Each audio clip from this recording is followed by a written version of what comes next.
И веќе во студиото, 7 часа 33 минути, пристигна првата гостинка со мојата колешка Слободанка, која што ќе разговара на една многу општа, но есенцијална тема, а тоа е семејството.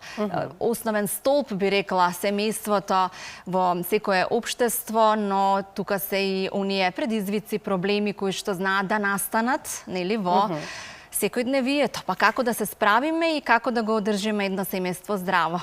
Така, Оливера, благодарам, убаво кажано, затоа што семејството е столбот во секое општество.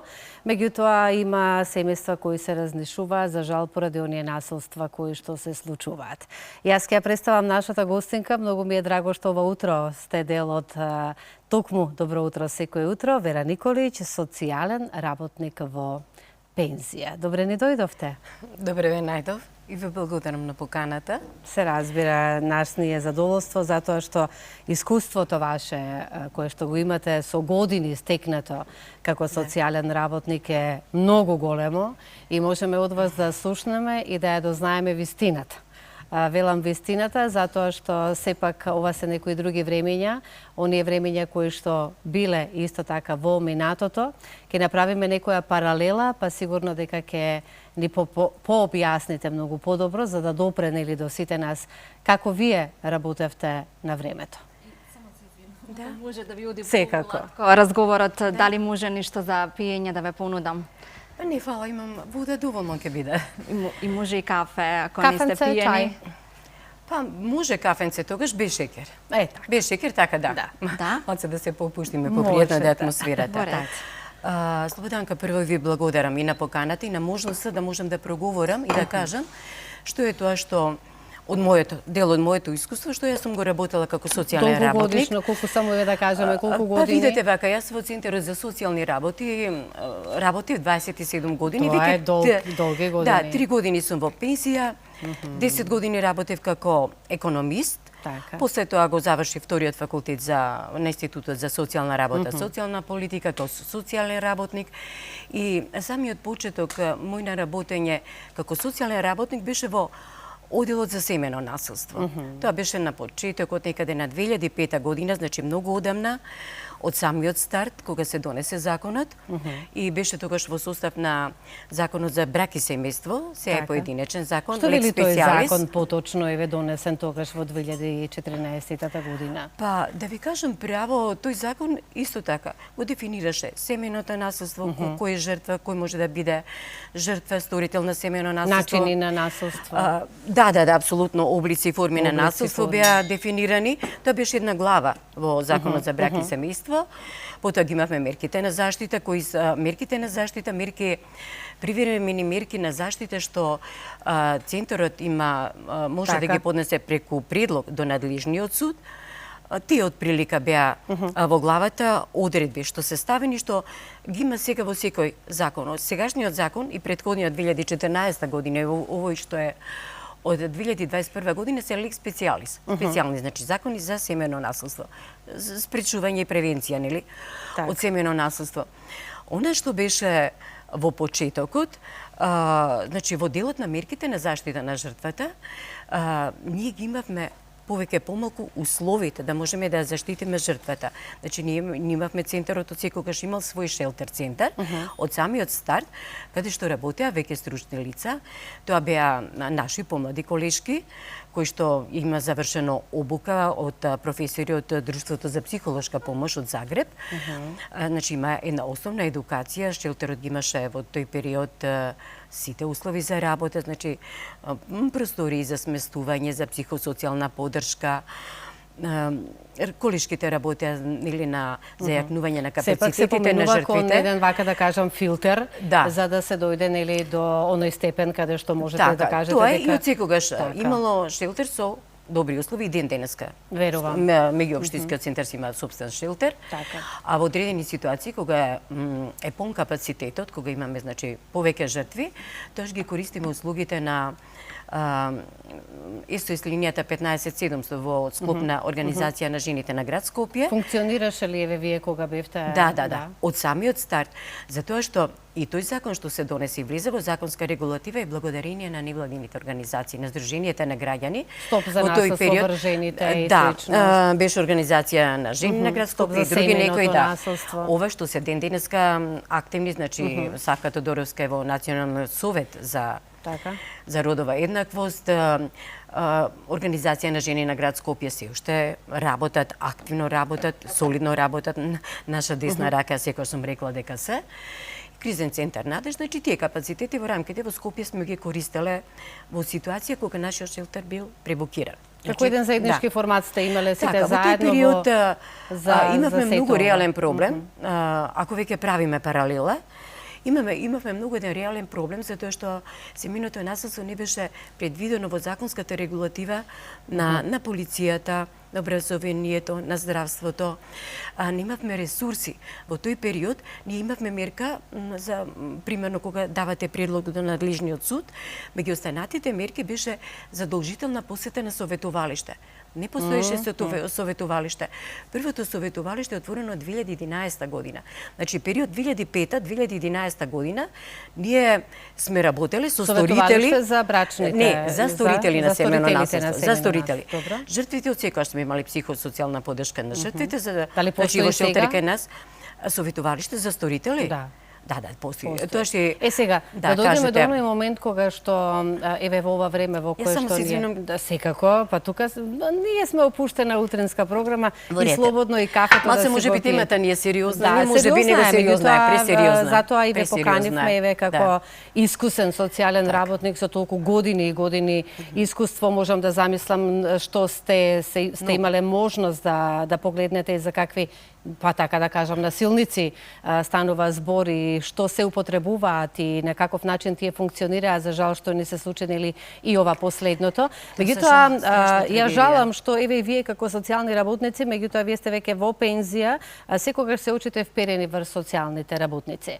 Ајде малку сега повеќе еднаш да разјасниме зошто е тоа така и дали навистина можеби да постојат пропусти кај социјалните работници. Од вас би сакала да слушнам. Или пак еве и насловот нашиот кажува денес како да се најде решение за семејните проблеми, дали социјалните работници давате се од себе за да дојде до тоа. Верувам дека е така, меѓутоа насилниците некогаш никој не можеме за жал да ги сопреме, тие наоѓаат многу начини како повторно да реагираат на тој нивен неубав, се разбира, па да кажам и злосторнички начин. За жал мислам трагедијава сите не потресе, значи искрено сочувство до семејството.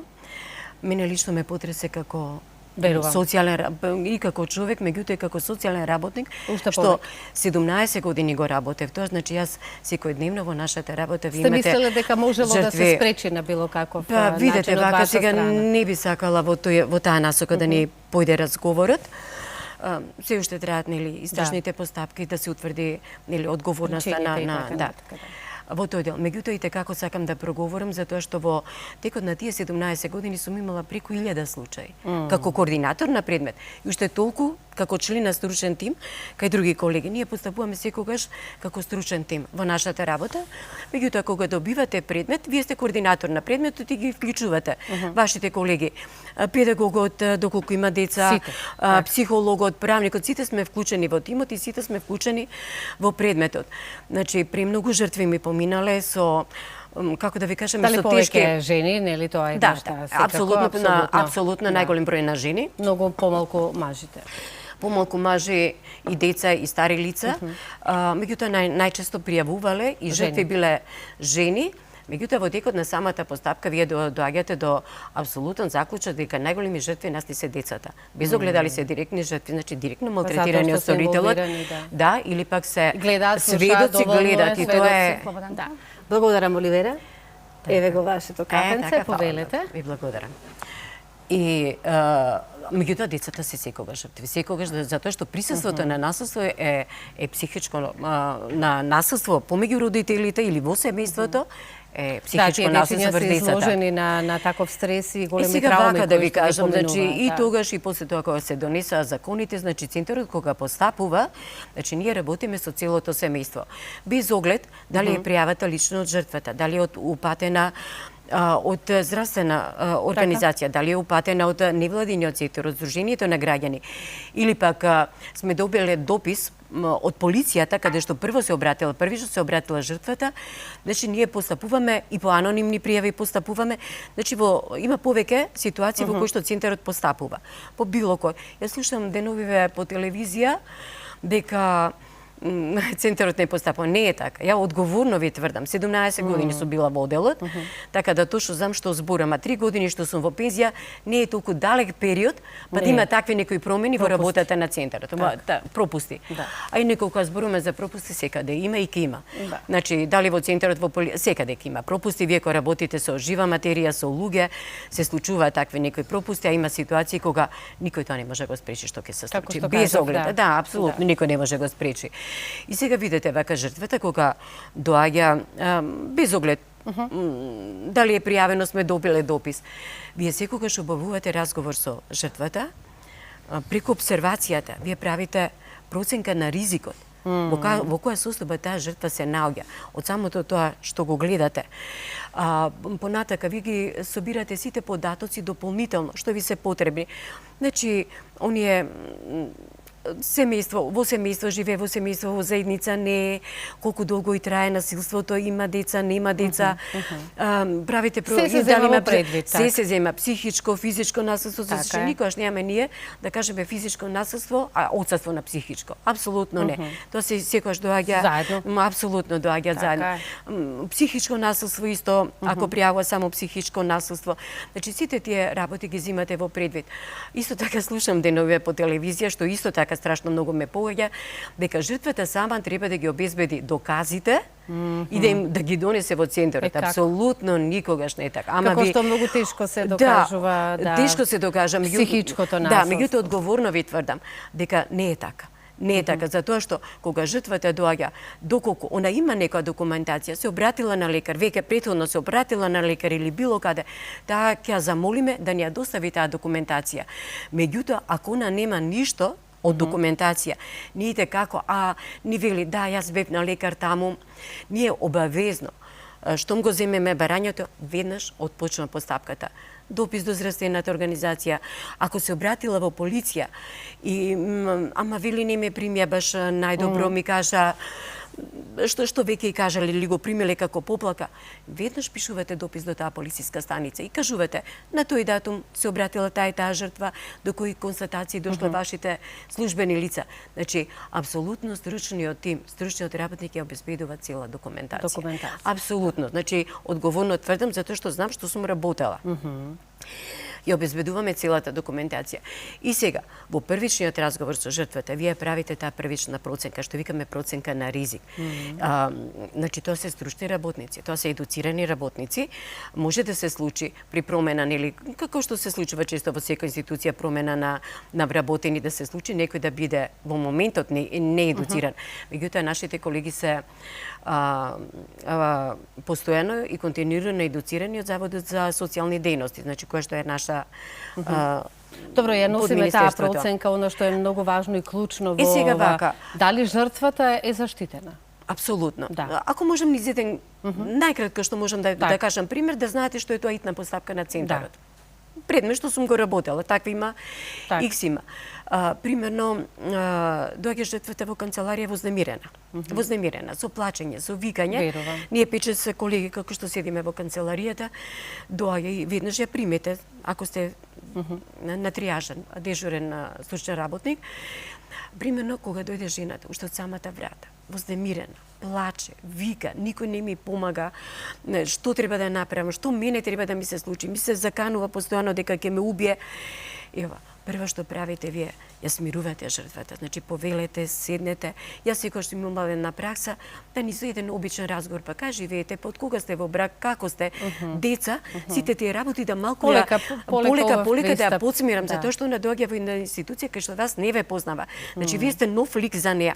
Така да полека се опушти и ја воспоставите на првиот линк, првиот она што викам емпатски однос со странката, доверба она. Не може вие да кажеме за 10 минути некој да стекне некоја доверба. Меѓутоа првична дам доверба дека дојде на вистинското место. Низ разговорот се испостави. За неја и утеха исто така. Ама апсолутно. Се испостави дека била подолго време изложена на психичко и физичко насилство, дека релативно беа 10 години во брак со малолетни деца, го требав, меѓутоа секој се надевала дека сопругот ќе се освести, ќе се промени, ќе разбере, меѓутоа тоа не се случило. И се довела во таа ситуација која што била. Значи, нема тука. Веднаш имате вие проценка на ризик дека се работи. Луѓето кои што не го носат тоа во себе веруваат во подобро утре секогаш. Ама апсолутно, тој е проблем кај сите жртви, некој кој ќе рече, па зашто не го остави?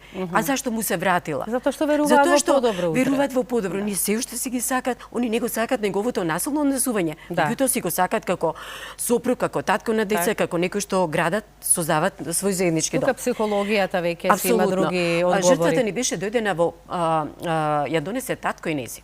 Татко и неси ја донесе. Разговаравме, веднаш се знаеше дека ќе преземеме мерки на згрижување. Веднаш се јавив, нашиот центар, шелтер центар беше пребукиран. Се јавив кај колешката Нена од СОС линијата 15700, не имали простор кај вас. Има верче, нема проблем и кажа дека ќе донесеме жртва. Значи, земавме анамнестички податоци, поднесе жртвата барање. Значи, сепак постои заштита. Ама сега и веднаш тоа е. Така. Договарате кола, договарате возач. Ја сместивме жената во шелтер центарот, на СОС линијата. Таму си ја добива веќе психосоцијалната поддршка затоа што тие се едуцирани да го работат. Тоа и после тоа веќе отпочнува барањето, другата поставка. До одговорот дека сепак постои решение за проблемите. Да, само сакав да ви дополнам. Ке мора тука веќе кон крајот сме, кон крајот сме, леле колку брзо помина времето. Само за крајот, колку видови на насилство да ги наброиме постојат? Физичко, психичко, економско, сексуално злоставување. Злоставување, така. И јас секош не е ставено во законот, меѓутоа трговија со сопствени деци како е исто така семено насилство. Так. Многу ви благодарам што бевте дел од нашата утринска програма. Времето, како што и самите забележувате, многу брзо поминува. Не спомнаме ништо околу решението, баш ми е жал, некако стварно беше кратко, Ке имаме можност за тоа да пократки во концизни во одговорите. Меѓутоа и веќе имаме можност повторно да се видиме и со вас, еве како наша гостинка во Добро утро секое утро. Овие теми секогаш се добро дојдени за поготово во ова време во кое што живееме.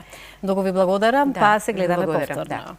Се надам дека во некоја една прилика ќе проговориме околу решението и како постат решенија, системски решенија, апсолутно. Кафенцето да ви е на здравје. Фала.